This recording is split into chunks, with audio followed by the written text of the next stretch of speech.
nós iremos apresentar o trabalho referente à programação dinâmica. Essa apresentação iniciará com uma introdução, logo após serão dados alguns exemplos de algoritmos que utilizam a programação dinâmica. O penúltimo tópico são resultados de testes que nós realizamos com um algoritmo que não usa programação dinâmica e um outro algoritmo que usa programação dinâmica. E, por fim, a conclusão. O grupo é composto por Alex Moura e Breno Dantas. Irei dar uma introdução a respeito da programação dinâmica. A programação dinâmica é um paradigma que tem como propósito solucionar problemas que estão relacionados à otimização combinatória.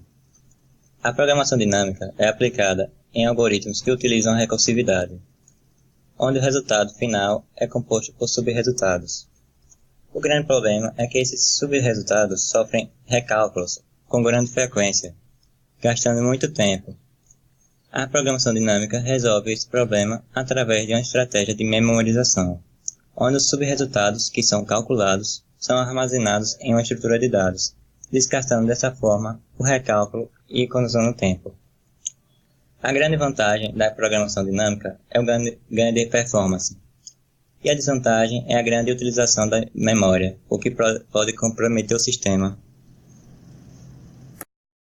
Agora, eu vou demonstrar na prática o funcionamento da programação dinâmica e vou comentar também sobre alguns algoritmos que utilizam esse paradigma.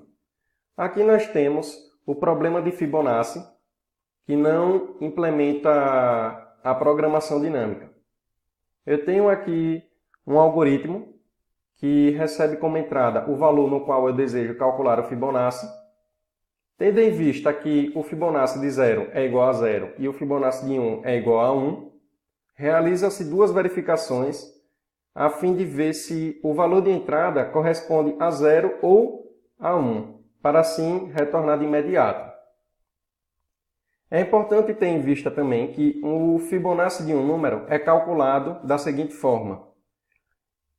O Fibonacci do número n é a soma de n-1 mais n-2. Dessa forma, na implementação, se o valor de entrada não corresponder a 0 e nem corresponder a 1, será realizada uma chamada para a função Fibonacci novamente, passando o n-1, somando com a outra chamada, passando o n-2. Explicado o algoritmo, vamos agora para um exemplo. Imaginem que eu quero calcular o Fibonacci de 5.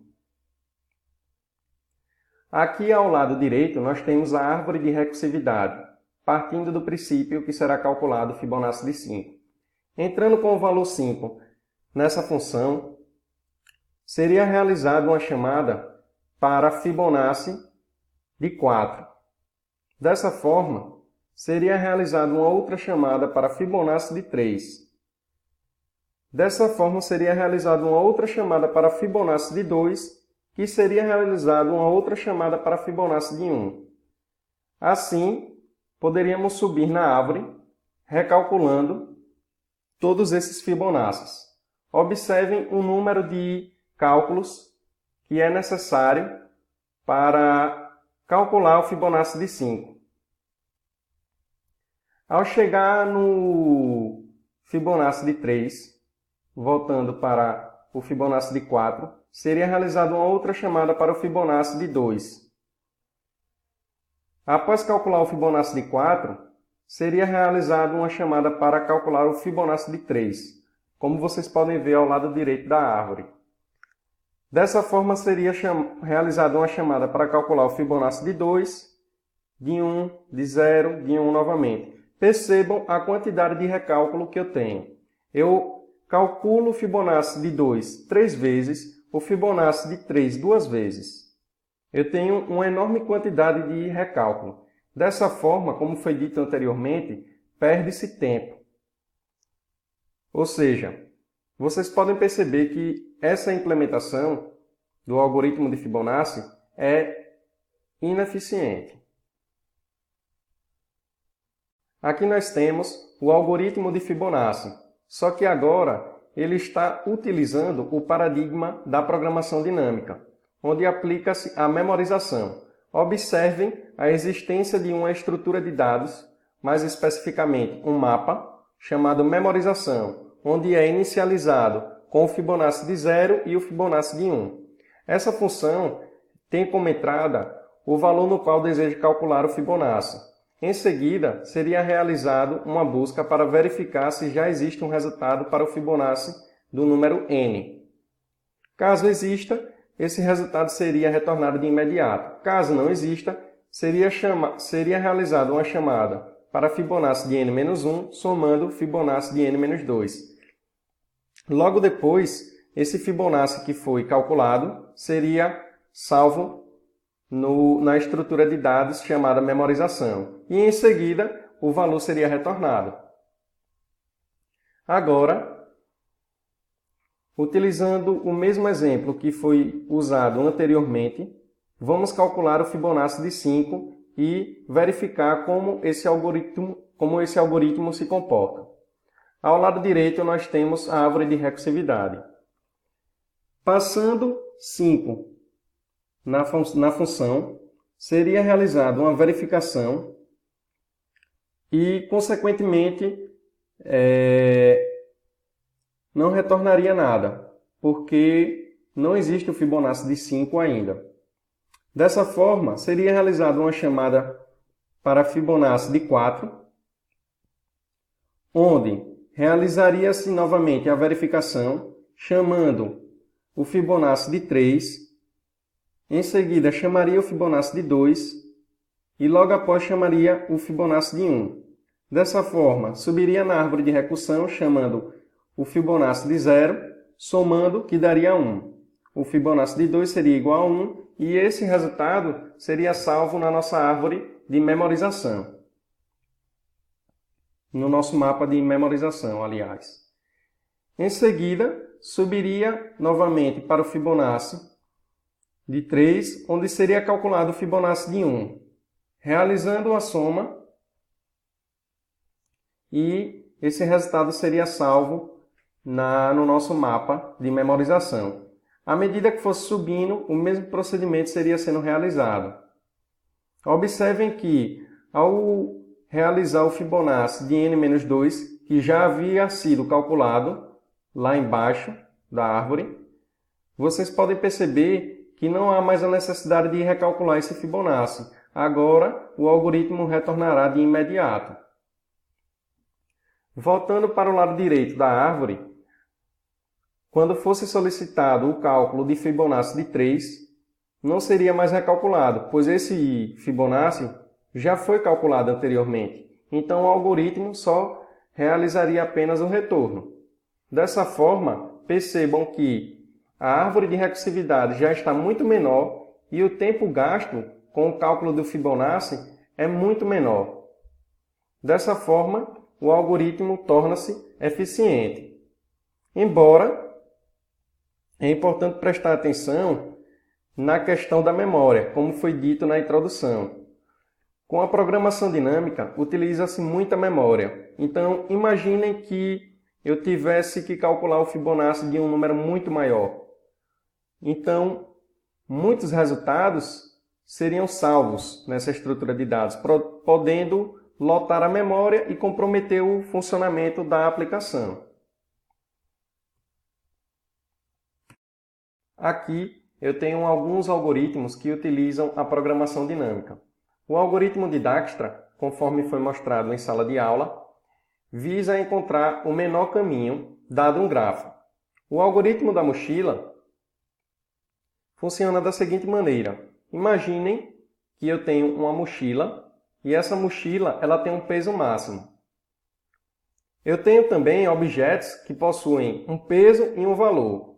O objetivo é encher essa mochila com o maior valor possível, respeitando o peso máximo da mochila. Eu tenho um algoritmo da subsequência crescente máxima, que, dado uma sequência de números, basicamente, esse algoritmo consiste em localizar a maior subsequência crescente dentro dessa sequência de números. Eu tenho o subset sum, que, dado uma sequência de números, eu entro com um número e desejo localizar a sequência que, se somada, corresponde ao número que foi dado como entrada.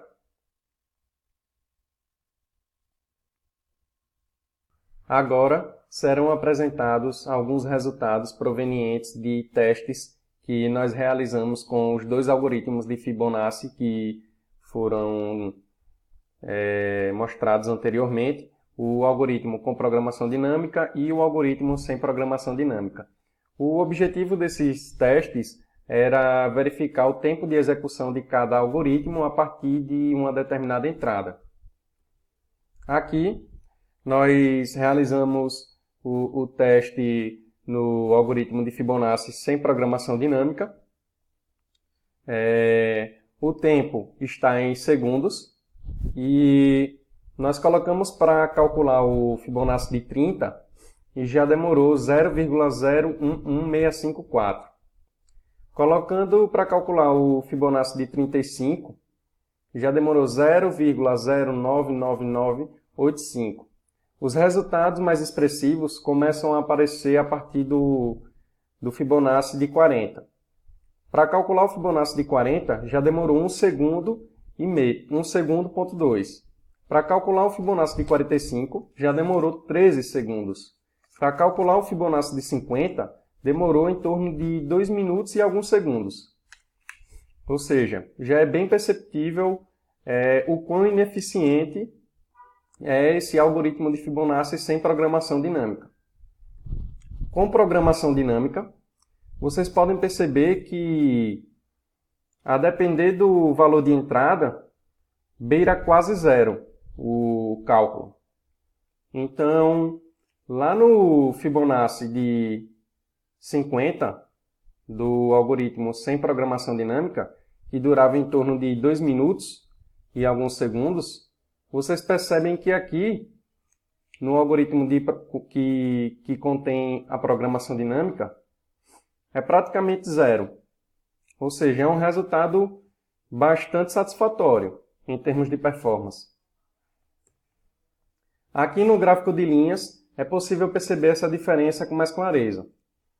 A linha com o tom de azul mais escuro é sem programação dinâmica, diz respeito ao algoritmo que não possui a programação dinâmica. E a linha que tem um tom de azul mais claro diz respeito ao algoritmo que contém a programação dinâmica.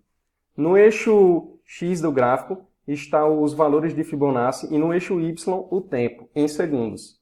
Vocês conseguem perceber a enorme diferença que